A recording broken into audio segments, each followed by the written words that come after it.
Yeah, absolutely. That's as painful as the game at Anfield last year for me and for us.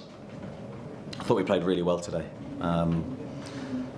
You know, the opening stages of the game can't be forgotten by me in regards to the team's performance and reflection on how the game went. I thought we were excellent.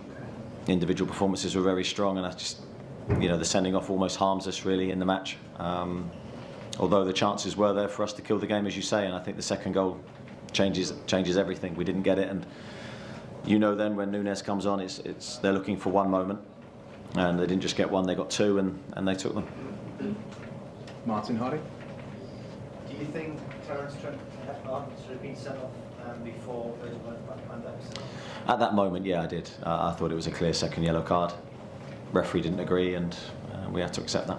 Does that then alter the game then if he's gone off at that point? Possibly, yeah. I mean, it's ironic that I'm saying that we were better 11v11 than we were 11v10. But yeah, at that moment in time, I thought that was the correct decision. The way the game planned out, is this possibly the lowest you've felt as a Newcastle manager when that game finished?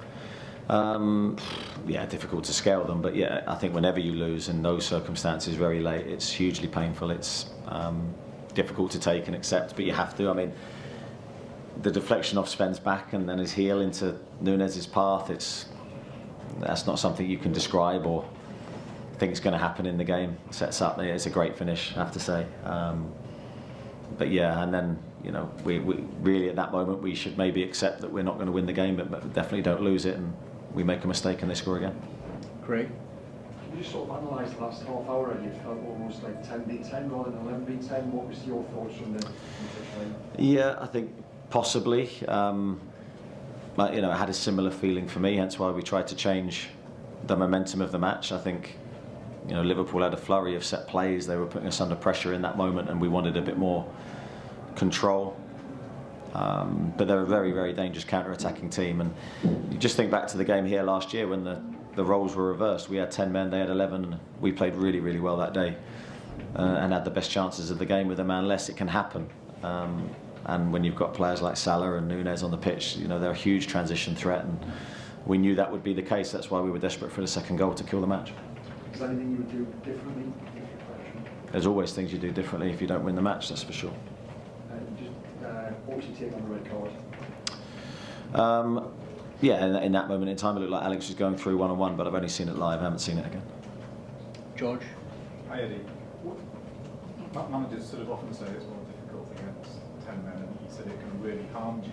Was it about momentum? Is it about Liverpool sort of doing things differently and harming you in that way? Well, I think it's that of course they then restrict space, defend deep, they're content to let you have the ball, and it was our job then to try and create the momentum to win the match and open them up.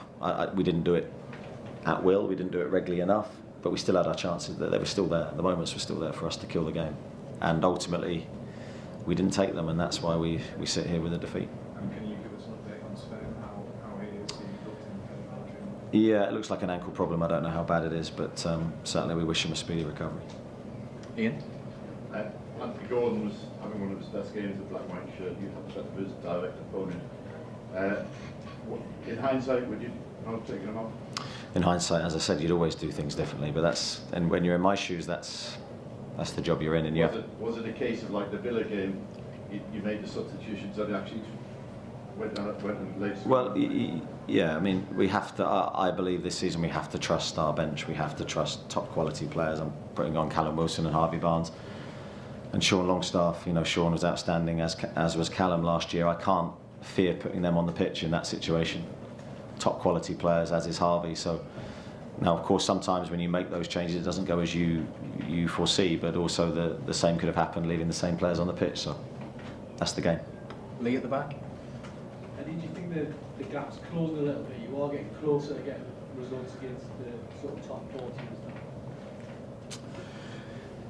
As I sit here now, I can't sort of say yes for sure. I thought our performance today was very, very good, but ultimately we've lost the game, and I can't then sort of make statements like that, I feel. So today's a very, very difficult one for me immediately after the game to come here and talk, but that's what I have to do. I'm proud of the players in many ways for what they've delivered today. But we are kicking ourselves for sure that we didn't get something out of the game. Do you think you can learn more sometimes from it? I know it's hard in the aftermath, but do you feel you can learn more sometimes from a narrow defeat than you can in a narrow victory? Well, I think it depends how you view it. I think if we don't take collective responsibility and don't analyse the game properly, then no. But I think if you do those things and always take ownership of what's happened, and that includes me and all the players, then I think you can come out of it stronger. And that's what we'll endeavour to do. Okay, Aaron? Eddie, there was lots of support for Bruno pretty much in the stands. What do you make of his performance, and how has he reacted behind the scenes last couple of days after what I imagine is quite a tricky week for him? Yeah, Bruno's been fine. He's trained very well. He was part of the team performance today that was outstanding for half an hour. Thought he really played his part in our really good opening to the match. That there's things, as with every player, that you will look at and reflect and try and improve. Jordan? She said just on the substitutions, did you feel that Liverpool was subs won them the game and your subs something cost you the game? Liverpool might see that from their perspective. I can only talk about my team, and certainly I'm not going to blame the 3 subs that came on the pitch as to why we didn't win the match. Absolutely not. I don't think they were directly involved in the goals. So that isn't a collective responsibility. That's trying to blame, and we'll never do that. So no, I thought the 3 lads that came on tried to impact the match in the way that we wanted them to. But that's sometimes football. It goes against you. Sometimes it goes for you. Today's a tough one. Okay, Dominic? You mentioned Sven Botman, potential injury there. Are you almost on your toes to dip back into the transfer market if it transpired that was a bad injury? We'll have to wait and see. Speak with the medical team and see how bad Sven's injury is first. Yeah, and just on Lewis Hall, not involved today, how close is he to being involved in that? Yeah, I mean, he's trained with us, but he's not played a game during pre-season, so he's only trained, so he's some way short of being match fit. Andy Sixsmith? Eddie, we just caught up with Anthony Gordon there post-match. He looked, as you'd expect, visibly shell-shocked, hurting. What was the atmosphere like in the dressing room there? How much are the players hurting, and what do you do now in the coming days to raise them for a big game against Brighton? Yeah, I mean, I'd want them to be hurting after that, because we pride ourselves on trying to win first and foremost, and if we can't, then we do everything we can to draw the game, and that's certainly a game we shouldn't have lost. I think that my role in this now is to calm everything down, try and see perspective. Results will always sway opinions, but as I say, from the first 3 games we've had, we've been very close to more points. We've been very competitive, and there's been some really good signs, but we probably haven't had the points that we deserve. Okay, Kieran to finish? Did you expect your team to manage the game better? Yeah, my initial thought while the game was in motion is I wanted us to be a bit more positive and direct and look for the second goal. I thought we were, but again, that's easy to say from the sideline, but Liverpool are playing off the ball, playing quite deep and allowing us to have the ball in front. But I wanted us to try and look for that second goal in a more positive way. That was my thought as I was watching the game. And then I think the management of the game is just in moments. I don't think it was a team thing. It was just a couple. As I say, the ball bounces off Sven twice and falls perfectly for Nunes. I'm not sure we could manage that situation better. We could have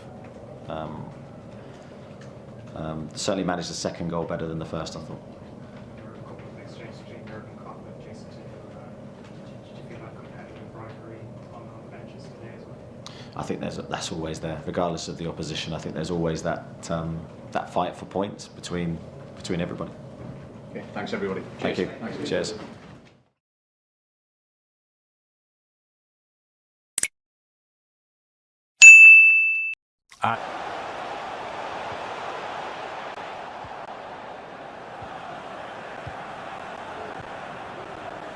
Marcelo Brozovic. La balle vers Barella. Et la passe est complètement ratée. Gundogan.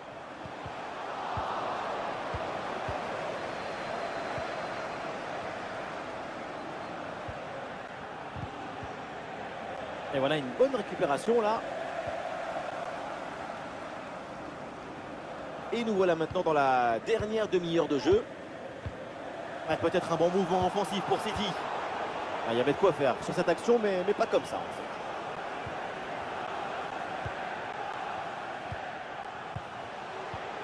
Romelu Lukaku. Dumfries à la réception. Nicolo Barella avec le ballon. Ah, il faut lui